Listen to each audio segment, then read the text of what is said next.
way from the start, I can feel it in my heart, like all the way from the start. Hey, what's going on out there? It's Sean Devine, and today I'm going to do a tutorial for you all who have been asking to do a mastering tutorial on a track that's finished. This is something I mixed a little while ago, and instrumental and vocal. It's an R&B kind of hip-hop type of track. And so I figured I would just go through and I'll just master this top to bottom so you can kind of see my methodology and thought process behind mastering a track like this. And again, just keep in mind that you're not going to be able to do the same things on every track. So if you did this exact process on another song, it may or may not work out. But this will at least just give you some ideas and hopefully some inspiration to take to your masters. So let's just jump right in. I'm going to let you hear a little bit of this song. It's by Moses Stone. It's called Motion, and it's on his project Soon You'll Understand, which was released about a month or so ago. And I'll post a link to that if you want to check out the finished version. Motion, babe. Oh, yeah. She worked hard for the money. Had a hard life when she was young, but now she grown and getting on it. Different circumstances, gotta live in this way. Popping for them dollars, no, she gotta get that rent paid. All about her money, yeah, so serious with it. All them ballers throwing dollars, yeah, she play them games with them. Watch her slide right down the pole in the 10 and for sure. Stack her money by the business, then she's right up out the door. Okay, so now you got an idea of the track. Now, there's a couple things that we need to consider before we start mastering. And the main thing is to really consider where you're at level-wise and what you're competing against. So in this case, R&B kind of hip-hop track, I'm thinking about, what is popular right now, what are a lot of people listening to, and if this song comes on right after that popular song or whatever song in their playlist, you got to make sure that this is going to compete level-wise. You don't want it coming on and being a lot quieter or not as impactful immediately. That's like, red flag to a listener. So I have a song queued up that's kind of in this similar genre. It's a very different sounding song, but I want to at least reference this for levels. So this is Bryson Tiller, popular R&B song, been out for a while. Very, very heavily played. But anyway, it will give us an idea of level. So if I play that back, and I'm just keeping an eye on our RMS for this track. All right, so at the loudest point, I'm looking at it, and I'm making a mental note of just kind of audibly where we're at. But let's just say that at the highest level, it was going at like -7 dB RMS. So I'm just keeping that in mind. So now when we play back our track,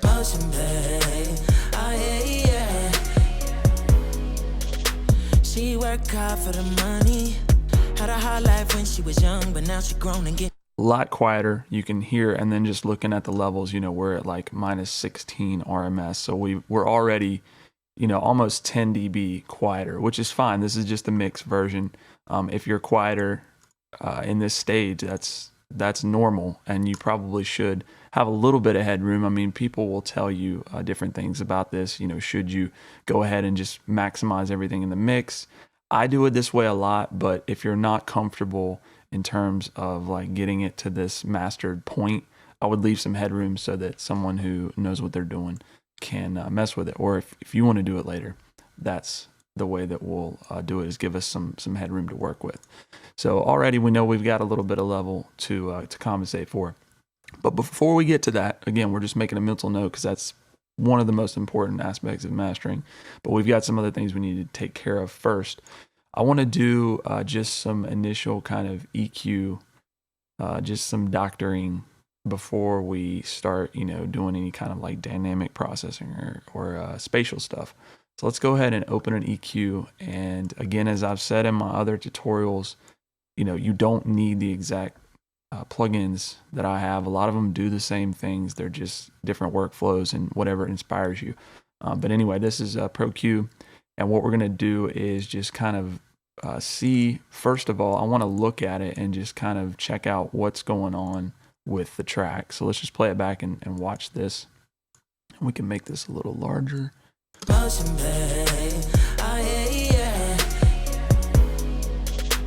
She worked hard for the money. Had a hard life when she was young, but now she grown and getting on it. Different circumstances, gotta live in this way. Popping for them dollars, no, she gotta get that rent paid. All about the money, yeah, so serious with it. All them ballers throwing dollars, yeah, she. So looking at this, you know, the mix is bright. It's supposed to be that way. You know, this is a pop track, and so I wanted to have it kind of, you know, the bright sheen on it. But we still want the low end to really hit, because obviously in this genre we need it to compete. So just looking at it, I can already tell that we're going to want to enhance that low end a little bit. But otherwise, we've got some stuff going on here below, you know, 50 hertz or so. So we want to take care of that. Not 50, like 30 probably is what we're going to deal with. But all that stuff that's going on down there is just eating up headroom, and unless you're on like a massive set of club speakers, you're not going to hear that stuff anyway. And even then, it's just more of like a physical feeling. It's not like an audible pitch or a tone in that sense. So we want to get rid of that rumble that we're definitely not going to hear. So I'm just going to go ahead and I'm going to do a point here, and we want it to be a pretty steep slope here.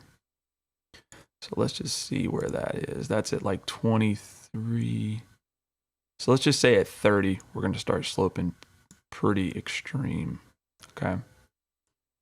And once that happens, we're going to give ourselves a lot more, well, maybe not a lot, but we're going to give ourselves some headroom to work with that was eaten up by all that stuff. So that's usually the first thing I do in the master, is just get rid of some of these unwanted frequencies. You can also go through and, you know, I mix this track, so I kind of know that everything is balanced pretty well. But if you do play it back,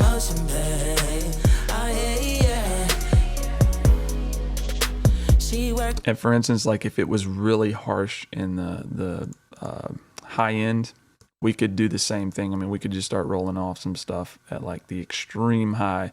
You know, you really don't hear anything above 20 or so. I mean, maybe some people do, but you could do that again, just to give yourself some headroom.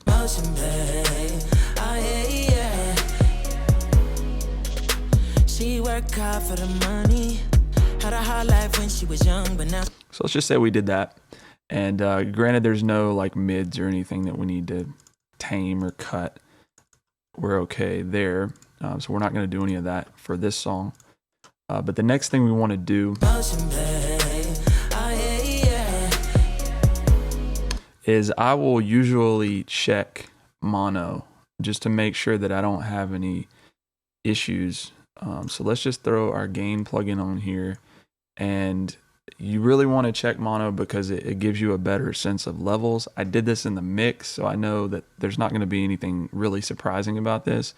But in the master, you still want to do it just to make sure that you don't have phase issues and things that are going to come up later on that are going to really bite you if someone's listening on a mono system.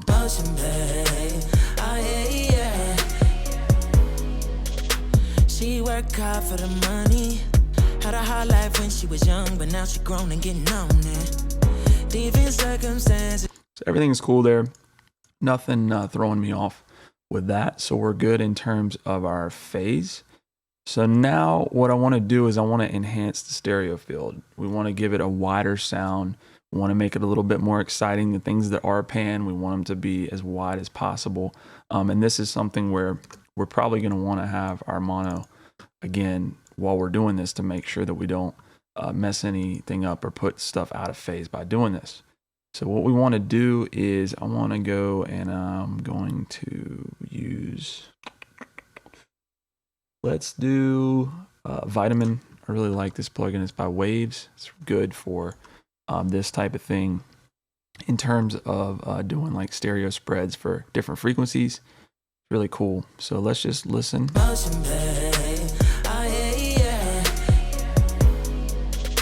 She worked hard for the money.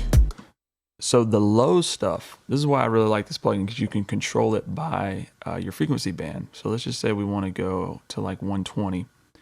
Your low frequency stuff, when you're mastering, you want to keep that centered. I mean, in the mixing and the production, a lot of this stuff is done at that stage anyway, but I'm just saying if you need to do it here in the mastering stage, you can and should. And what we want to do with the low end is we want to make it narrow. We don't want a lot of width with our like sub and low bass stuff. So I'm going, say 130 for our crossover frequency. And then what we're going to do is just turn this knob back to take some of the width out of it, if there is any.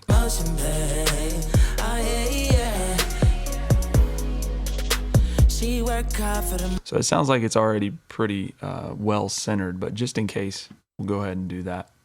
And then we'll start just soloing some of the other bands and just see what we can do with it.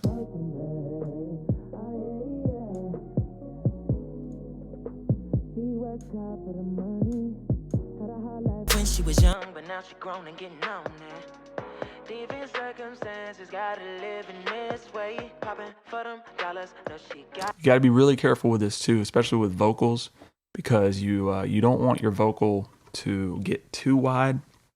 You don't want to lose your sense of where that vocal is, and so it's better to have things in the center, but you know, we still want to add a little bit of excitement, so just keep it under control. Don't get too carried away.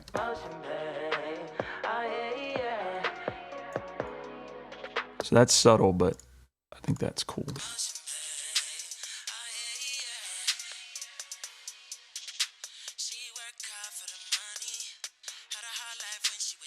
Now she grown and getting on it.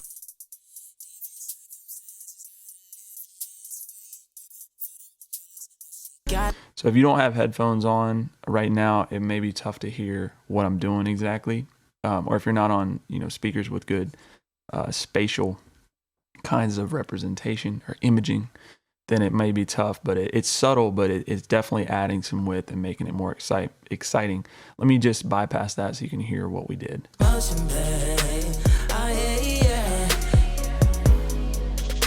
She worked hard for the money, had a hard life when she was young, but now she grown and getting on it. Different circumstances, gotta live in this way. Popping for them. Again, very subtle, but gives it some character and some width. So now what I want to do is, once I've done this stereo processing, and I want to make a note that you can do this with a lot of other plugins. So let's say if I wanted to do this with, if you have Ozone, that's another good imaging plugin. So let me see, I think that's in my limiters, yeah.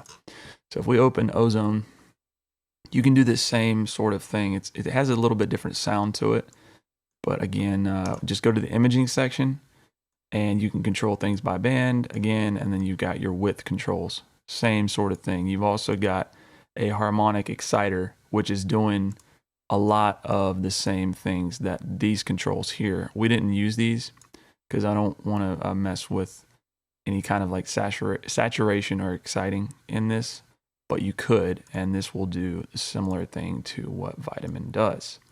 So let's take that off and let's go back to our gain plugin now. And let's make sure that when we did our stereo imaging stuff that we didn't mess up the phase and we're not losing anything.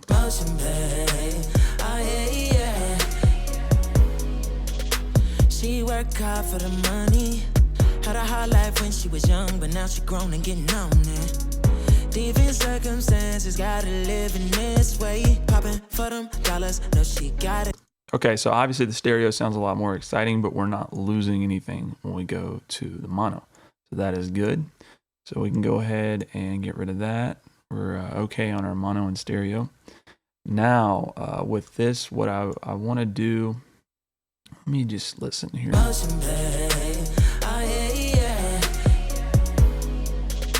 She worked hard for the money, had a hard life when she was young, but now she grown and getting on it. Okay, so we want to go ahead and try and enhance that low end a little bit for a track like this. And before I do that, let's talk about signal chain and signal flow in the master. Something like this, EQ, we're not going to want to come out of our stereo imaging into this EQ. It just wouldn't be ideal. Again, you could do it that way and it would probably be fine, but my recommendation would be to order things in the way that I'm going to show you. So let's go ahead and move that imaging to the last thing in the chain for now. And we're going to put this EQ right after our kind of utility EQ where we remove the low end. And I'm going to open up probably either the VEQ or the Puig Tech Where's that Puig Tech at? This may be a good one for the low frequencies. So let's just put this at 30. So that's clearly way too much. Let's turn it back.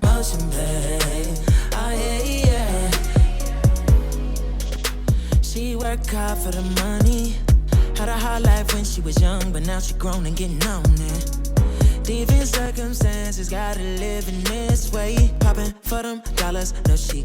That's cool. Again, it just gives us a little bit of more of a sub presence. So that sounds good. And otherwise, EQ wise, let's move. Actually, no, we're going to keep that there. But let me see if there's anything else we can.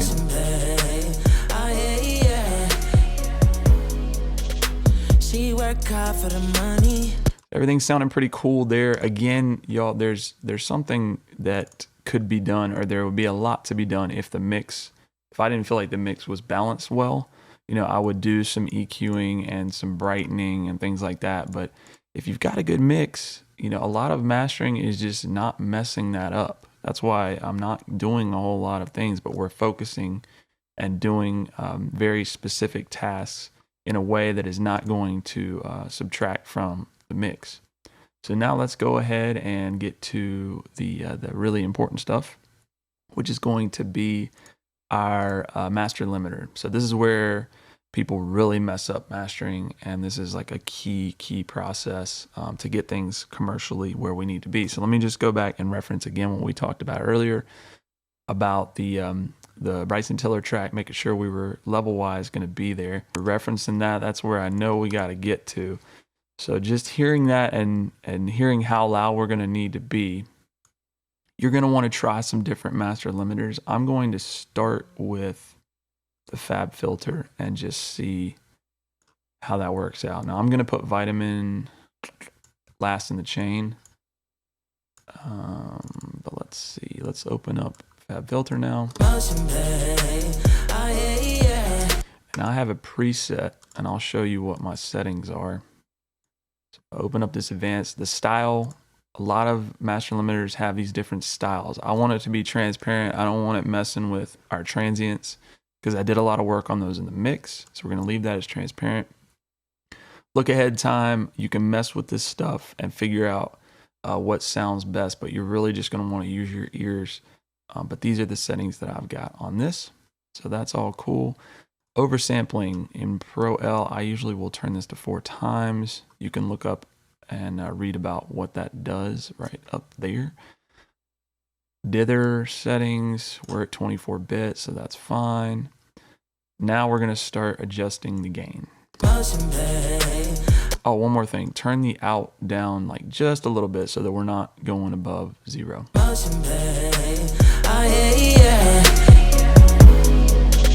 She worked hard for the money. Had a hard life when she was young, but now she grown and getting on it. So just off of a feel of going from let's put the Pro L last so we're not clipping, but just off of feel, going off of the level of the Bryson Tiller track, that's where I think we should be. Let me play that back.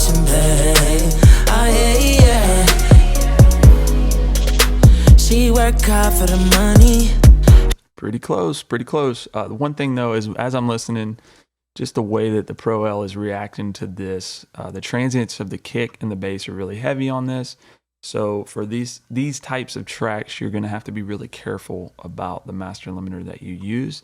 I use the Pro L a lot, but the important thing to note, and I've said this in my other videos, is you will not use the same master limiter for every track because they all sound a little bit different.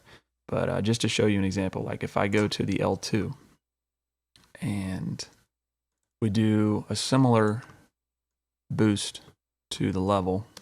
Different circumstances, gotta live in this way. Popping for them dollars, no she gotta get that rent paid. All about the money, yeah, so serious with it. All them ballers throwing dollars, yeah, she play them games with them. Watch her slide right down the pole in the tent.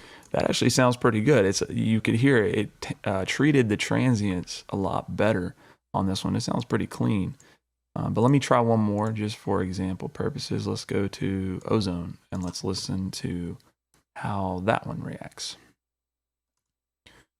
We're going to load that up and we're going to go to maximizer section, turn that on.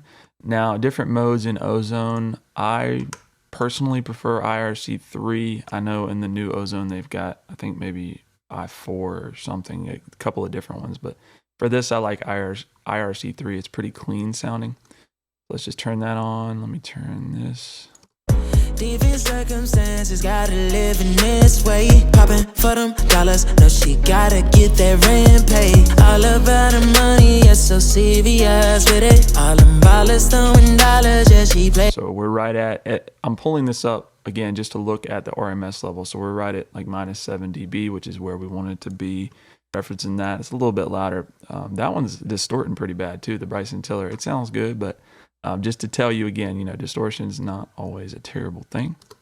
Different circumstances, gotta live in this way. Popping. And we can adjust our character here. So I want to do clipping. Clipping, it basically will give you an algorithm that's going to allow your transients to not be affected as heavily. And then we're going to turn this to fast. Different circumstances, gotta live in this way. Popping for them dollars, no, she gotta get that rent paid. All about the money, yeah, so serious with it. All them ballers throwing. Again, just showing you how to achieve that sound.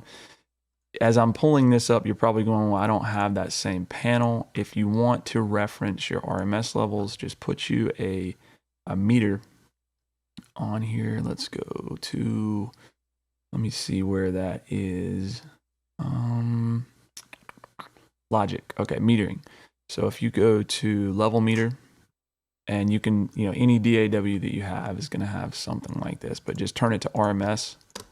Different circumstances, gotta live in this way. Popping. So that's showing us the same thing that it was showing me in this panel. I prefer to use this, but they're both the same thing. So anyways. Different circumstances, gotta motion, babe. Get in motion, babe. Oh yeah, oh yeah. Get it in motion, babe. Oh yeah, yeah. Get it in motion, babe. Oh yeah, oh yeah. Sounds good. The master feels balanced to me. Everything sounds on point. So guys, I hope this will help you out a little bit, just to give you some inspiration and some in-depth into the processes and the really, again, the mind state of using these plugins and what we're trying to do with mastering and what we're not trying to do, which is mess up the mix and try to you know, overcompensate and do things that are not going to build on that sound that's in a proper mix. So you notice, again, I've got 4 plugins here, but I use them very carefully, and I really used my ears to let the song tell me what it needed and the mix tell me what it needed to be able to compete and be balanced, and to really, again, just give it that extra 5 to 10%. We're not trying to take, you know, something that is like at 50 to 100%. If you've got a good mix, it's already going to be really close to there, and then the master is just that last little icing on the cake. So I hope this helps y'all. If you have any questions, feel free to leave them below, and we'll talk to you soon.